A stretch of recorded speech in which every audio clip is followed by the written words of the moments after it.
How to pin messages or files in Slack. Hello everyone, I am Bishaka and welcome to our channel. Now let's get right into the tutorial. Firstly, go ahead and open Slack on your device and make sure that you are signed in.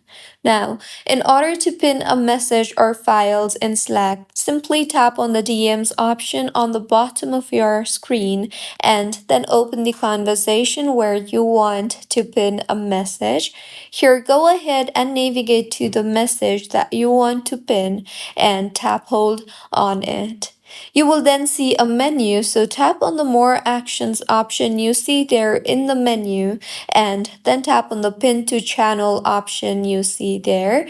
And with this, as you can see, the message has been pinned. Similarly, you can also pin files or photos or other medias in the same exact way. So this was about how you can pin messages or files in Slack. If you find this tutorial helpful, please like the video and do comment if you have any queries.